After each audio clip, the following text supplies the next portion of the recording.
आज इस वीडियो में हम स्टार्ट करेंगे एक्सरसाइज 10.6 का 9th क्वेश्चन। इस क्वेश्चन में है two congruent circles intersect each other at point A and B. दो कॉन्ग्रुएंट सर्कल्स 2 पॉइंट्स पे इंटरसेक्ट कर रहे हैं।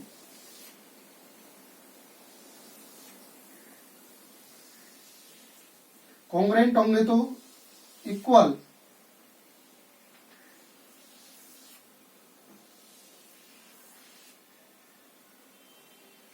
इंटरसेक्शन है ए और बी से।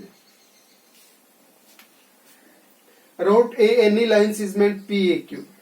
ए से एक लाइन सीजमेंट हमने ड्रॉ करना है P A Q, so that P Q lie on the two circles. एक सर्कल पे ही लाइन नहीं करेंगे, दोनों दो सर्कल्स पे पी ए क्यू, ये लाइन सीजमेंट हो गया उन two circles. Prove that B P equal आएगा बी क्यू के, बी पी इक्वल आएगा बी क्यू के। ये साइड इस साइड के इक्वल दिखानी।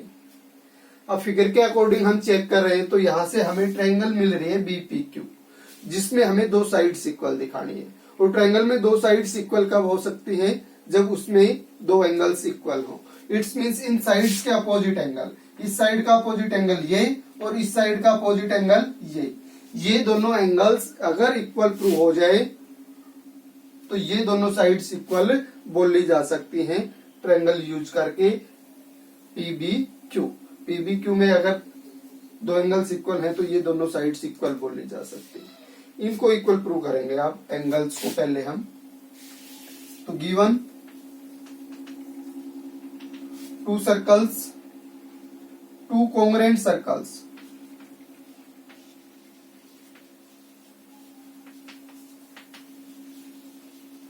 intersect at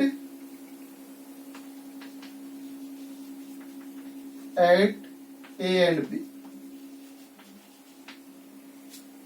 प्रूव करना हमने P इक्वल आए बी क्यू के। प्रूफ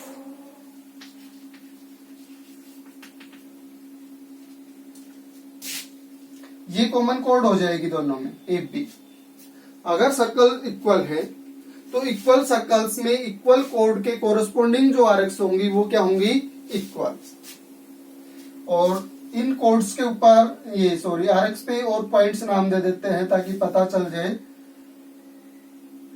डी और ई।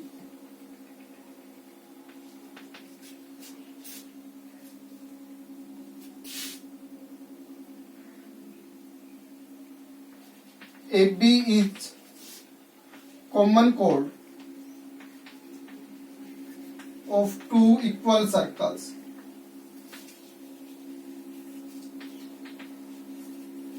So AB के corresponding जो आरएक्स है वो क्या हो जाएंगी? Equal. A arc ADB equal to arc AEB।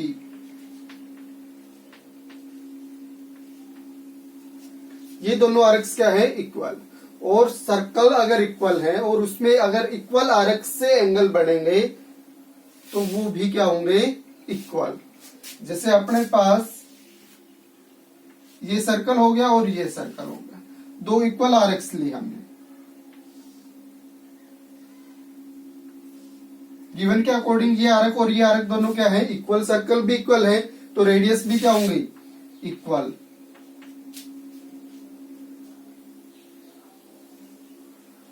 और आर्क्स अगर इक्वल है तो उनके कोरस्पोंडिंग कोड्स भी क्या होंगी? इक्वल। इट्स मींस ये साइड इसके इक्वल। यानी ये दोनों ट्रायंगल्स कॉन्ग्रुएंट प्रूव हो रही है, कॉन्ग्रुएंट प्रूव हो रही है तो सेंट्रल एंगल क्या हो जाएंगे? इक्वल। सेंट्रल एंगल है तो रिमेनिंग पोर्शन सेंट्रल एंगल्स के हाफ होते हैं। It's means remaining portion angles भी इक्वल हो जाएंगे। तो अगर अपने पास सर्कल्स को इक्वल दिया है तो इक्वल सर्कल्स में इक्वल कोड से इक्वल एंगल्स बनेंगे। तो जिन एंगल्स की हम बात कर रहे हैं इक्वल दिखाने की, वो एक तो इस कोड से बना है, ये इस आर्क से बना है AEB से, और दूसरे वाला बना है इस साइड वाले आर्क से ADB से, और ये दोनों आर्क्स इक्वल सर्कल्स की इक्वल आर्क्स हैं, इसलिए इनसे जो एंगल्स बनेंगे वो क्या हो जाएंगे, इक्वल। तो जिन एंगल्स को हम इक्वल दिखाने की बात कर रहे थे उनके हमें रीजन मिल गए कि वो किस लिए इक्वल है। So angle APB equal to angle AQB।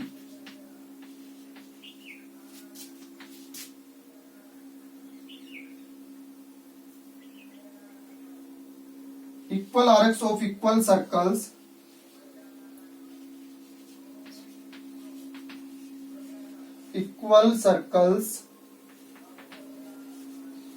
make equal angles।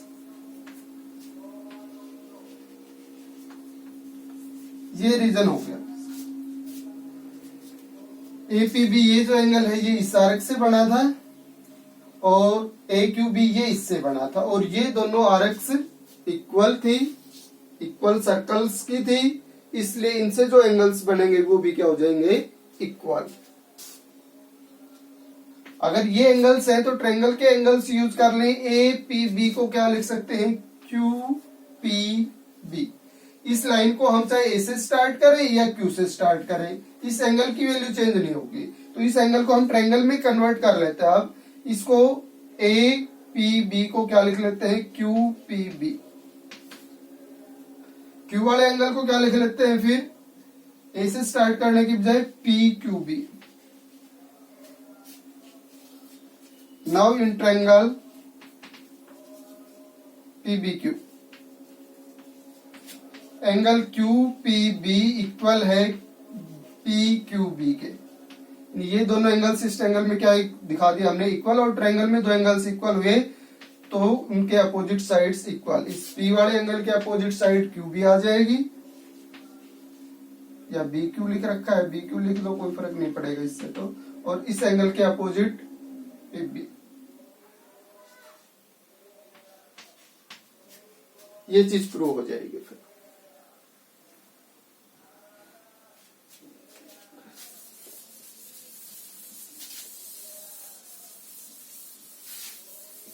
Last question है इस एक्सरसाइज का 10th और इस चैप्टर का भी 10th का।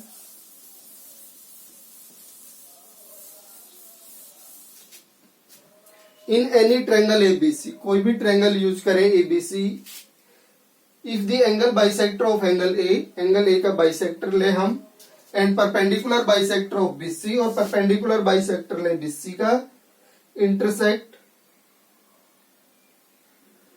prove that they intersect on the circumcircle on the triangle ABC। तो वो दोनों कहां पे इंटरसेक्ट करेंगे, on the circumcircle of triangle ABC। तो एक सर्कल ले लेते हैं, उस पे ट्रायंगल के तीनों पॉइंट्स दिखा लेंगे A, B और C। इट्स मीन्स वो उस ट्रायंगल का सर्कमसर्कल हो जाएगा। A, B, C। क्वेश्चन क्या कह रहा है कि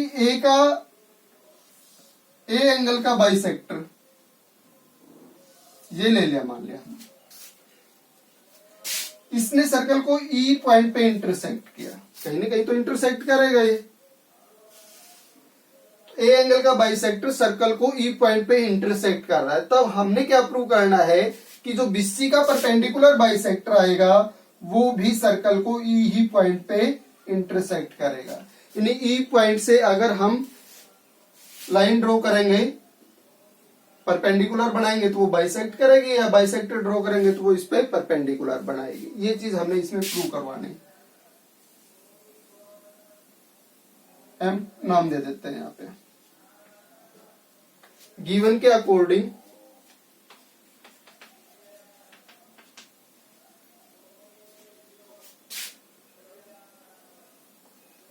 AE is bisector of triangle ABC। AE is the bisector of angle ABAC which intersect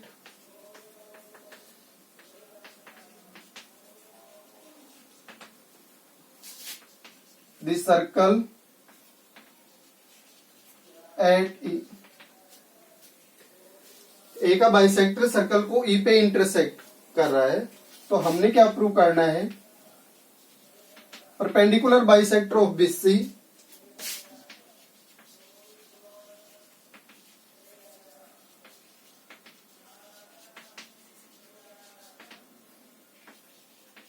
also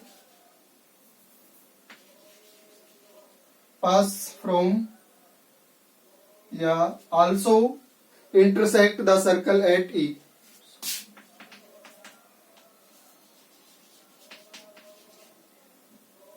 Also intersect the circle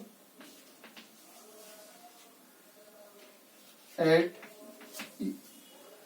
perpendicular bisector और एंगल बाइसेक्टर दोनों ही सर्कल को एक ही पॉइंट पे इंटरसेक्ट करेंगे। ये चीज हमने प्रूव करके दिखानी है। प्रूफ,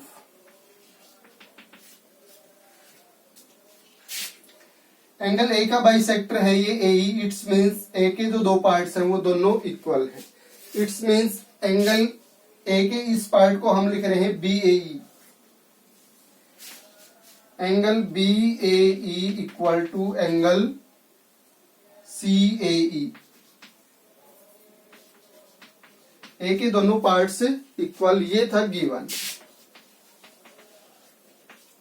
अगर ये दोनों एंगल्स इक्वल हैं तो जिन आर्क से ये बने हैं, क्योंकि इक्वल आर्क से ही इक्वल एंगल्स बनाएंगे, इट्स मीन्स बीई आर्क इस सी आर्क के इक्वल आ जाएगी। Arc BE equal to arc C या इससे इक्वल या कॉन्ग्रुएंट लिख सकते हैं। अगर सर्कल में इक्वल आर्क्स होती हैं तो उनके कोरस्पोंडिंग कोड्स क्या हो जाएंगी, इक्वल। इट्स मीन्स अगर बीई आर्क सी आर्क के इक्वल है तो बीई जो लाइन सिगमेंट बनेगा वो सी लाइन सिगमेंट के इक्वल हो जाएगा। This implies BE is equal to CE.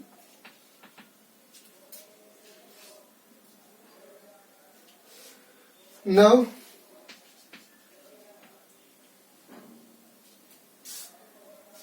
E point circle पे लाई कर रहा है और सर्कल के एक पॉइंट से हम कोई भी लाइन ड्रॉ कर सकते हैं। तो हम ये चेक करते हैं कि या तो हम ई पॉइंट से बीसी का बाइसेक्टर ड्रॉ करवा लें या इसमें परपेंडिकुलर बना लें।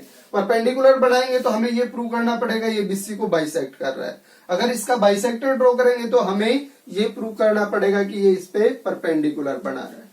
इट्स मीन्स एक पॉइंट से कोई भी लाइन ही नहीं, इस पॉइंट से हम बीसी पे परपेंडिकुलर तो दिखा सकते हैं, भी किसी भी पॉइंट से किसी लाइन सेगमेंट पे परपेंडिकुलर दिखाया जा सकता है। तो अब हम लेते हैं take E M perpendicular BC. तो अब हमें क्या जरूरत है प्रूव करने की, then we need to prove that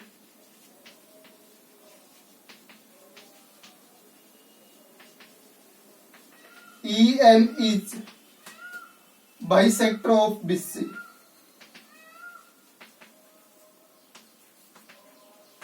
perpendicular लिया है, अगर बाइसेक्टर दिखा देंगे इट्स मीन्स ईएम क्या हो जाएगा, परपेंडिकुलर बाइसेक्टर। अगर ईएम परपेंडिकुलर बाइसेक्टर है तो इट्स मीन्स इसका परपेंडिकुलर बाइसेक्टर भी सर्कल को कहां पे इंटरसेक्ट कर रहा है, बीसी का परपेंडिकुलर बाइसेक्टर भी सर्कल को ई पॉइंट पे इंटरसेक्ट कर रहा है।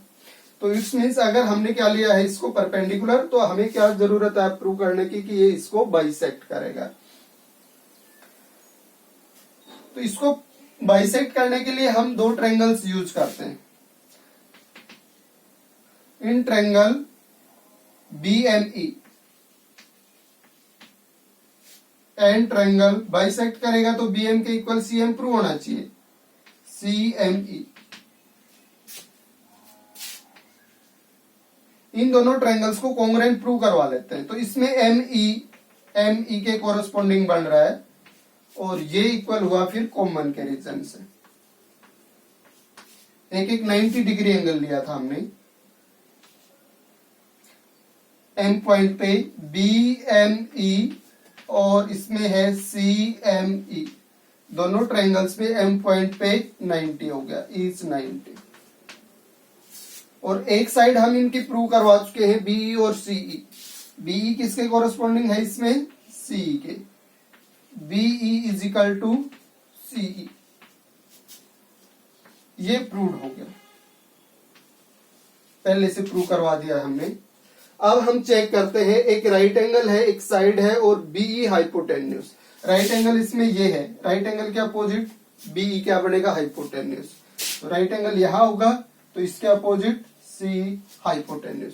इट्स मीन्स इस एंगल की एक साइड, एक राइट एंगल और एक हाइपोटेन्यूज इक्वल आ रहा है, इस एंगल की एक साइड, एक राइट एंगल और हाइपोटेन्यूज के। तो both the triangles are congruent for RHS, therefore triangle BME congruent triangle CME by RHS।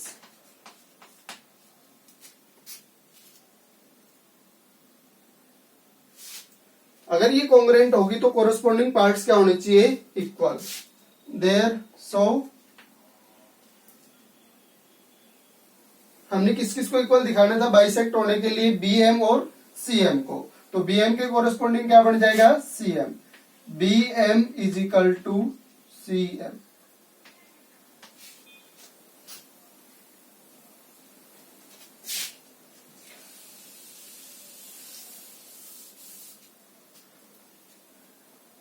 BM और CM इक्वल आ गए, इट्स मीन्स M पॉइंट से BC बाइसेक्ट भी हुई है और M पॉइंट राइट एंगल भी बना रहा है। BE राइट परपेंडिकुलर भी है इस पे और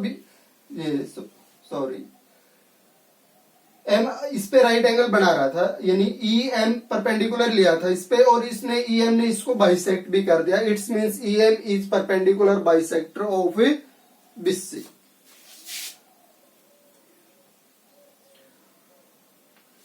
अगर ये दोनों इक्वल हैं तो दिस इंप्लाइज या एंड, therefore लिख लेते हैं, therefore EM is perpendicular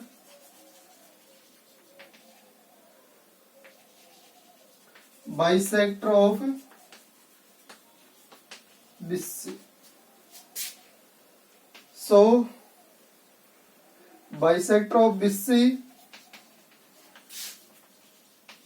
and bisector of angle BAC। Angle BAC या एंगल A लिख लेते हैं क्वेश्चन के according. Bisector of angle A intersect the circum circle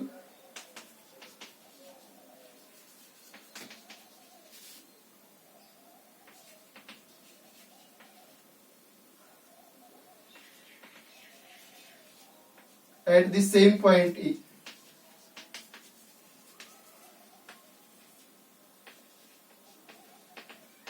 यही चीज इसमें हमने प्रूव करके दिखानी थी कि BC का परपेंडिकुलर बाइसेक्टर और एंगल A का बाइसेक्टर दोनों एक ही पॉइंट पे इंटरसेक्ट करेंगे सर्कम सर्कल को, और ये चीज हमने प्रूव कर दी है। और प्रूव कैसे की, हमने A का बाइसेक्टर लिया, वो कहीं तो इसको इंटरसेक्ट करेगा, तो इसने मान लिया E पे इंटरसेक्ट किया, तो हमने अब क्या प्रूव करवाना था कि इसी पॉइंट से BC का भी परपेंडिकुलर बाइसेक्टर पास होगा।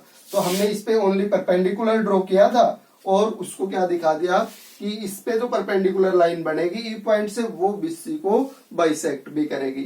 It's means EM perpendicular bisector हो गया BC का, और EM परपेंडिकुलर बाइसेक्टर है, इट्स मींस EM और AE दोनों का इंटरसेक्शन कहाँ पे है, E पे, और E कहाँ पे लाई कर रहा है, circum circle of the triangle ABC।